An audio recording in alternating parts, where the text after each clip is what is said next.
مدينة بابل الأثرية. هنا الحضارة، هنا التاريخ، هنا المسرح البابلي. سألني رجل بس احنا رايحين البوابة الأشتار. مرحبا حبايبي، اليوم فلوقنا من مدينة الحضارة، مدينة التاريخ، مدينة بابل. فلوقنا اليوم راح يكون شوية طويل بس من معلومات قيمة وشيقة. اللي يحب الحضارة والتاريخ والآثار يشاهد هذا الفيديو. خليكم وياي إن شاء الله تستمتعون.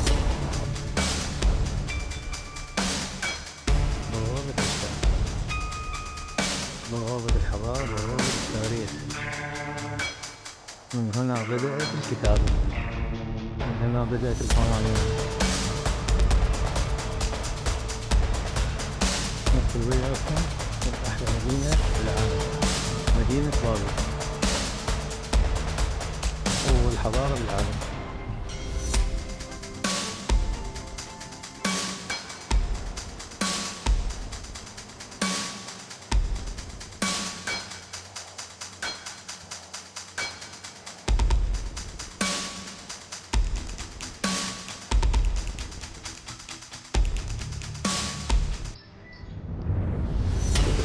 أمامكم الآن خارطة العراق الأثرية والتاريخية، وتتمثل بوجود عدد من المناطق الأثرية في العراق.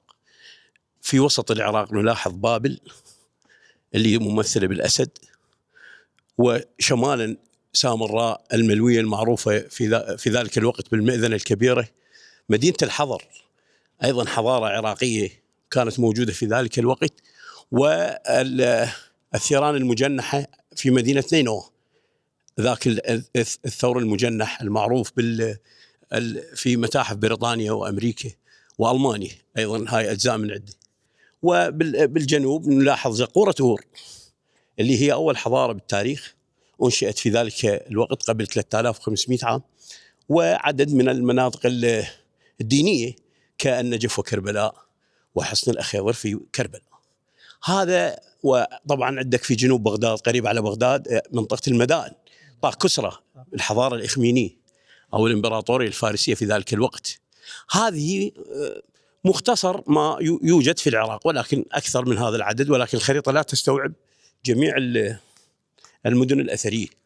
أسد بابل الموجود أمامكم هذا كان موجود على جدران المدن الأثرية، ووردة البابونج اللي تحته هذه البيضاء كانت تستخدم في علاج أمراض المغص والرأس. هاي موجودة حاليا، احنا بالعراق نستعمل هذه الوردة، ولكن عند البابليين قدسوها واسموها الوردة المقدسة.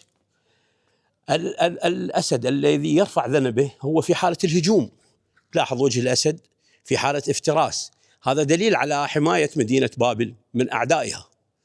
اللون الأسود والأبيض الخير والشر في ذلك الوقت رسموه أيضا على جدرانهم. هذا الملك نبوخذ نصر في أحد قصوره، وقرب برج بابل الذي هو يعتبر المعبد المقدس في ذلك الوقت، الذي يوجد فيه الإله مردوخ في أعلى القمة.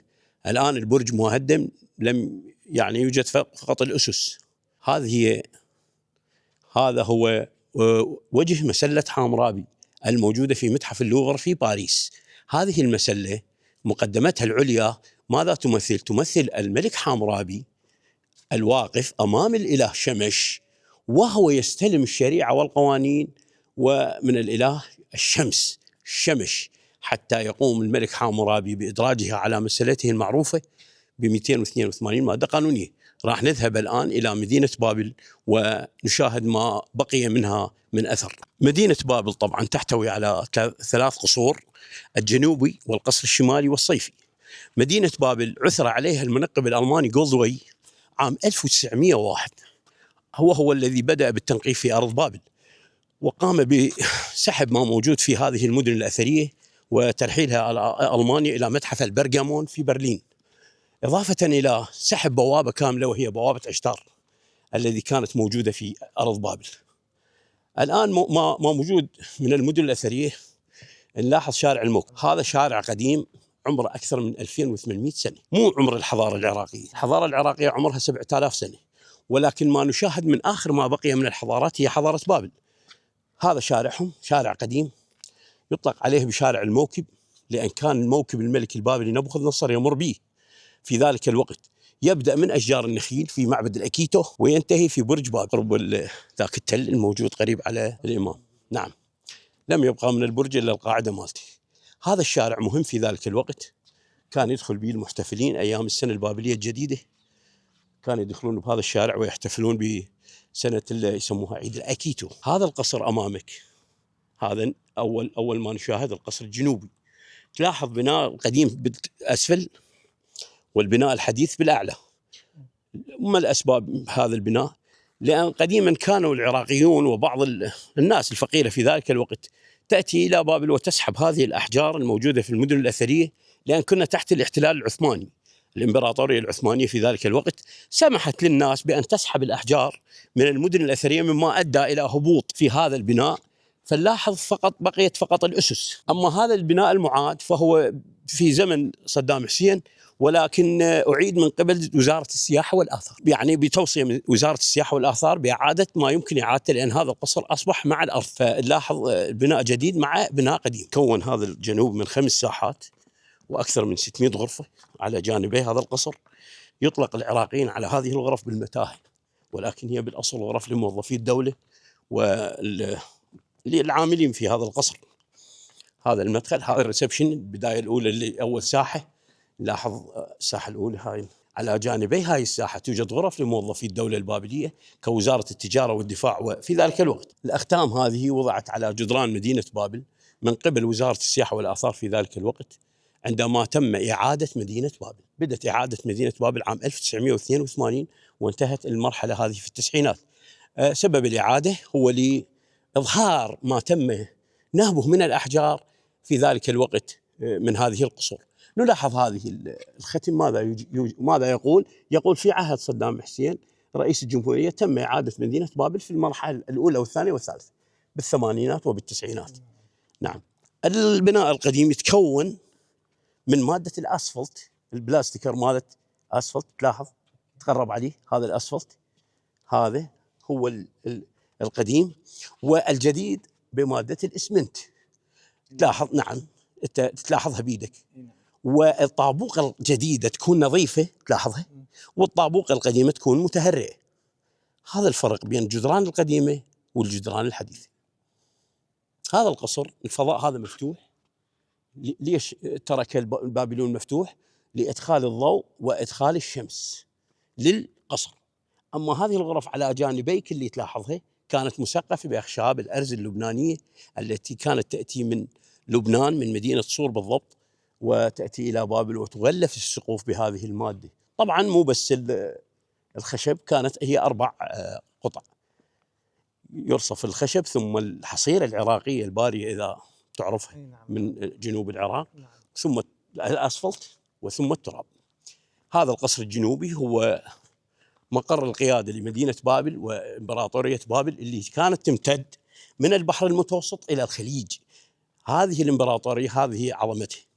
وبالتاريخ يقولون 4 حكموا الأرض في العالم، هم 2 وثنيين و2 مسلمين. الاثنين الوثنيين من ضمنهم نبوخذ نصر. طبعا وثنيين نقصد أنه يعبدون الأحجار، وليس كلمة بذيئة بحق هؤلاء الملوك الأبطال، إنما يعبدون الأحجار، فيطلق على كل من يعبد الحجر بالوثن. ريسبشن الثاني، هذه ريسبشن الثاني، راح ندخل على ساحة ثانية. هاي ساحة ثانية أيضا لوزارة معينة، ولكن أهم شيء كانت مغلفة يعني قبل؟ نعم فقط مسقفة كانت. احنا فتحنا سقوف هاي بدون سقوف، وذلك لتأمينها للسياح، لأن إذا سقفت لازم تؤمن وبأعداد كبيرة من الحرس، ولكن فتحت لتكون أكثر أمان. الساحة الثالثة، هاي الساحة الأخيرة، هي أهم ساحة في مدينة بابل، وأهم أحداث حدثت في مدينة بابل من هذه الساحة. شنو هاي الساحة؟ الساحة هاي هي قاعة العرش، قيادة الإمبراطورية البابلية في ذلك الوقت من هذا المكان. راح نلاحظ الستيج لملك بابل نبوخذ نصر، إضافة إلى جلس على هذا الستيج ملوك محتلين 2 اللي هو كوروش الكبير أو سايروس الإخميني والإسكندر المقدوني. هذه الساحة العملاقة هي للملك بابل نبوخذ نصر.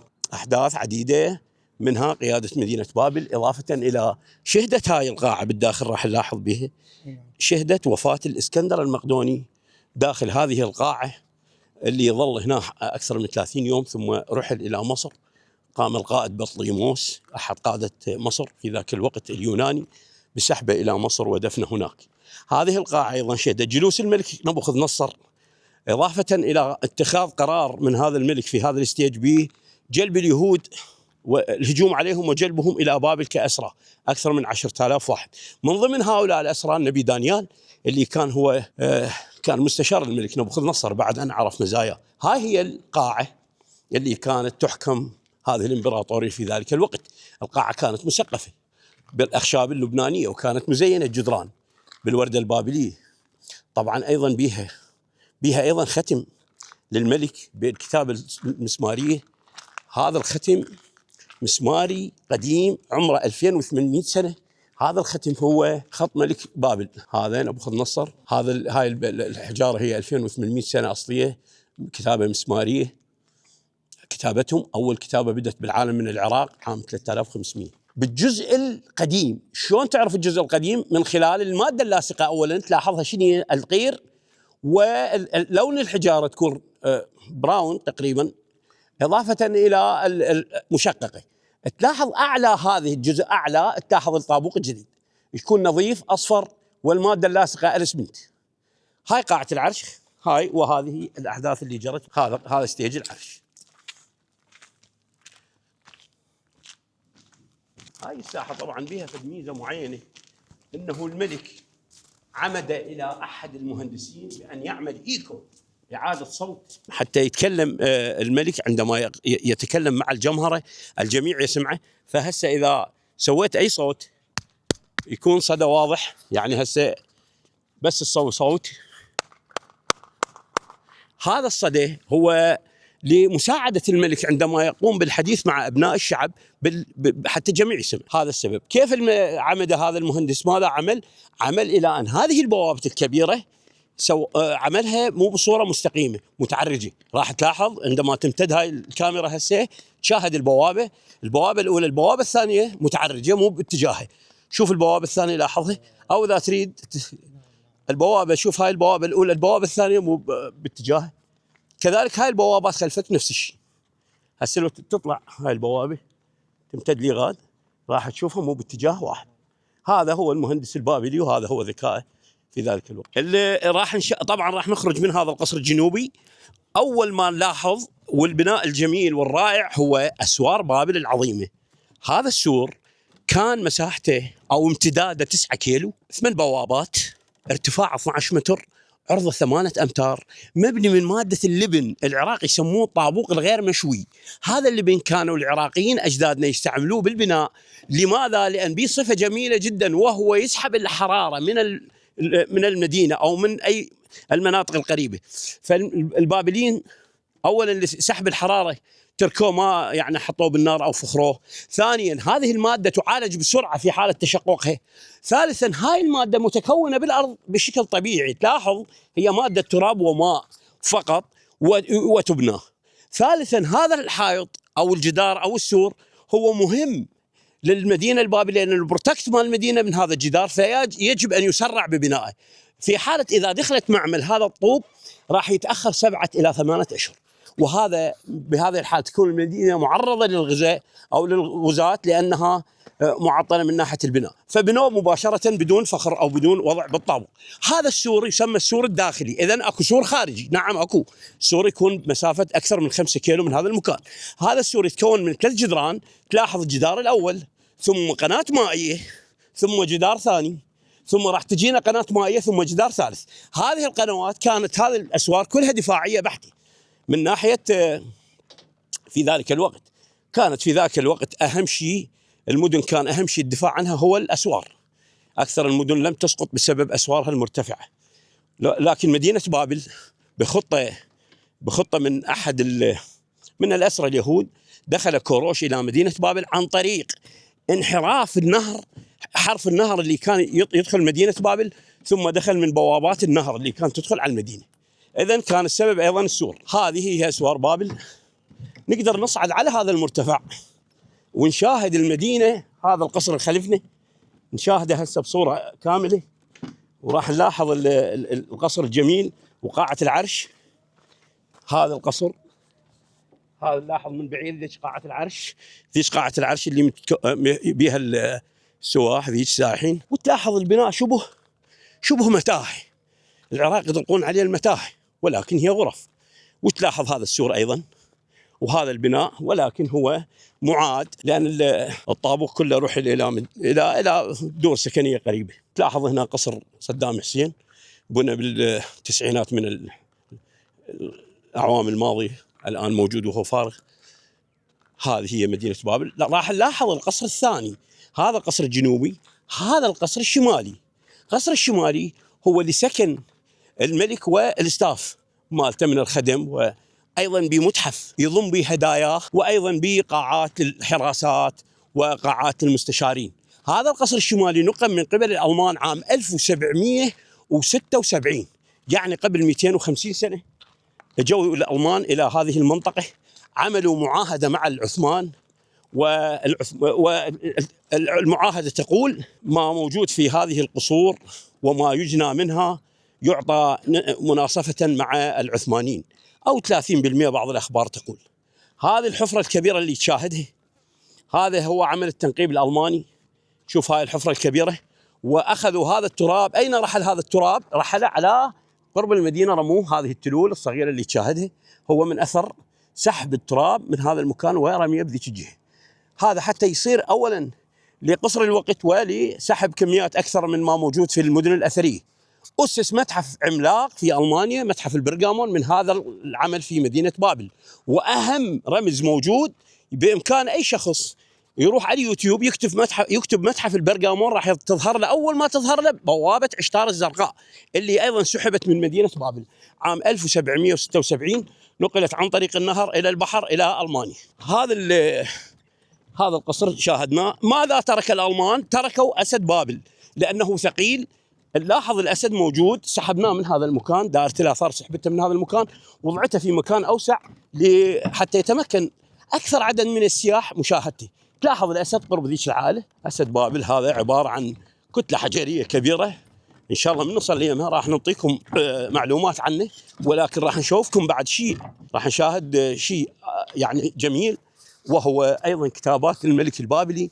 عمد إلى أن يكتب كتابة علنية وكتابة سرية.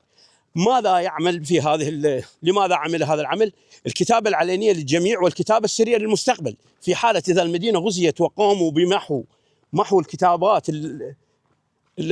المكتوبة على الجدران، تكون هناك كتابات سرية حتى الملك يدون اسمه ويكون في تاريخ محفوظ إليه. هذه الكتابة اللي لاحظت، هذه الكتابة هي العلنية، هاي تشير إلى إنجازات الملك. وهذه هي الكتابة السرية اللي كانت أيضا تلاحظوها، هاي كتابة سرية تدفن داخل الجدار. هذه للمستقبل، في حالة إذا محيت هذه الكتابة تكون هذه موجودة ويكون الملك في ذاكرة الأجيال الجديدة. مدينة بابل مساحتها 10 مليون متر مربع، حكمها عدة ملوك، ولكن عززت واشتهرت في عهد الملك حامورابي والملك نبوخذ نصر. احنا راح نتجه طبعا مباشرة على هاي الكتلة الحجرية الجميلة اللي هو أسد بابل. هذا هو العراق وهذا تاريخه الجميل. طبعا احنا جاي نمشي في 5% من تاريخ العراق، لأن موجود بالعراق 3 حضارات، الآشورية والسومرية والبابلية. الآن احنا في الحضارة البابلية اللي عمرها أكثر من 4000 عام، ولكن ازدهرت عام 605 قبل الميلاد في عهد نبوخذ نصر، طورها وامبراطوريته امتدت من البحر الأعلى يسموه البحر المتوسط إلى البحر الأسفل اللي هو الخليج العربي. هذه الامبراطورية البابلية العظيمة. إضافة إلى نبوخذ نصر اشتهر ببناء الجنان المعلقة وأسوارها، والسبي البابلي الأول والثاني أيضا كانت عدة أحداث عديدة في ذلك الوقت. هذا أسد بابل عبارة عن رمز لقوة بابل الأسد، وتحت رجل رمز لأعداء مدينة بابل، مبني من مادة البازلت، حجر البراكين طبعا. هذا الأسد هو عبارة عن هذا الحيوان المعروف، وهذا تحت رجل هو رمز لأعداء. لو تشاهد هذا الجانب غير ناعم، الملابس مال الرجل غير واضحة، بس إذا انتقلنا ذاك الجانب راح تلاحظ النعومة بالوجه الأسد وملابس الرجل واضحة. شوف إذا وقفت هنا شوف الديفرنت. يعتقد بأنه وجد في المتحف الملكي في القصر الشمالي. القصر الشمالي تقدر تشوفه، هذا اللي كنا قريبين عليه، يعتقد أنه في القصر الملكي على الأسد. هذا الحكي اللي الملك نبوخذ نصر، هذا القصر التابع لهذا الملك نبوخذ نصر اللي عاش من 604 إلى 562، يعني تقريبا 40 سنة، لأن كان التاريخ تنازلي مو تصاعدي. هذا هنا عندك تاريخ تنازلي من 604 إلى 502، يعني تنازلي قبل الميلاد. وقد عثر عليه مجموعة من القرويين المحليين. يقصد بهاي الكلمة أنه هاي المنطقة قصر صدام كانت تحتها قرية. هذا أبناء هذه القرية قبل 250 سنة كانوا يعملون عمال تحت إشراف المنقبين الألمان. هنا شو يقول؟ عثر عليه مجموعة من القرويين، يقصد أهل القرية. يا سنة عام 1776 من بقايا يقصد هذا التاريخ، يعني قبل 250 سنة. لاحظ هسه راح طبعا نشاهد المقطع الثاني من شارع الموكب. ليش صار مقطعين شارع الموكب؟ لأن شارع الموكب يتوسط بوابة عشتار، بما أنه الألمان سحبوا البوابة الأولى إلى متحف البرغامون في ألمانيا، تم العثور على البوابة أسفل هذه البوابة، فأصبح الشارع مقسوم إلى نصفين. من نصل للبوابة أن نقول شنو سبب القسمة مالتنا. نعم هذا شارع الموكب. هذا المقطع الثاني. شفنا المقطع الأول متكون من مادة القير، هذا الأسفلت. هذا الشارع المقطع الثاني. الشارع عبارة عن معروف من الحجر يعني العادي والأسفلت. الأسفلت كان يجيبوه من مدينة هيت في شمال العراق. هذا الحجر اللي تلاحظه بالأرض الأحمر المنقط هذا كان لعامة الشعب، يعني الجماهير كانت تقف على هذا الحجر. هذا الحجر كان يملي هذا المسار على جانبيه، وكان عندما يدخل الملك بهذا الشارع كانوا الجماهير تستقبله في حالة عودته من الانتصارات اللي كان يشينها في مصر على الفراعنة، وفي هجومه في ذلك الوقت على مناطق فلسطين. هذا شارع الموكب، سمي بالموكب لدخول مواكب الملك. طبعا أنا أعطيتك صورة عنه بالبداية أول ما صعدنا، ولكن أضيف لك بعد دخول الإسكندر أيضا بهذا الشارع عندما احتل مدينة بابل، واستقبل استقبال عظيم من قبل أهالي بابل، لأن الملك الأخير ملك في مدينة بابل اللي هو نابو نائيد، هذا الملك كان مهمل للمدينة وللجيش، حتى عبادة الإله مردوخ أيضا تركه، مما امتعض الناس من حكمه. فعندما أتاهم الإسكندر كانوا مرحبين به لتخلصوا من هذا الملك، وقام الملك الإسكندر في ذلك الوقت بإعطائهم الحرية في العبادات وعودتهم إلى الإله مردوخ، وأعاد لهم معبد مردوخ. أيضا من إنجازات الإسكندر في مدينة بابل هو المسرح الإغريقي. كلمة الإغريق هو اليونان. هذا قصر، طبعا القصر اثنين لصدام ولنبوخذ نصر. هاي اللقطة واضحة، عهدين مختلفين. فالإسكندر المقدوني رجل بناء وإعمار، لم يخرب لم يدمر، إنما أتى لأن أرسطو الأستاذ مال الإسكندر أرسطو، طبعا أبوه فيليب معروف كان أيضا، وأمه أولمبيا. فأرسطو كان ينطيه لمحات عن بابل، فخلى حلم هذا الرجل في مدينة بابل وراد يعتبرها عاصمة للعالم، ولكن صارت الأحداث وتوفى بعدة أشياء ما معروف سبب الوفاة ماله. وصلنا إلى آخر شيء هو بوابة عشتار. هذه هي بوابة عشتار. تلاحظ الحيوانات الموجودة على جدران البوابة هي الآلهة البابلية. هذا قريب يكون واضح. هذا بوابة عشتار، هذا الإله مردوخ إله البابليين. رأس التنين يتكون من 7 مقاطع: رأس التنين، رقبة الزرافة، أقدام الأسد الأمامية، وأقدام النسر الخلفية، وحراشيف الأسماك البودي ماله. هذا هو واضح. هاي بوابة عشتار. ليش مو بمستوى هذا الشارع؟ لأن هذه البوابة مع الشارع مالتها قام الملك البابلي نبوخذ نصر بدفنها بسبب المياه الجوفية وإعادة بناء بوابة فوقها مع شارع جديد. البوابة سحبت، شارعها ظل. هل تشوفون تلاحظون وجود سلم، وذلك لأن هذا الشارع مو تبع لهذه البوابة.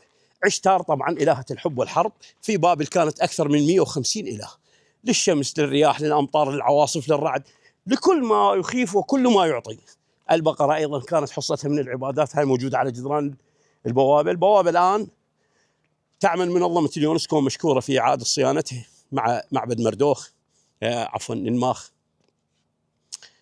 وتأهيل هذه البوابة بالصورة الجميلة. عشتار طبعا سميت بوابة عشتار بعشتار.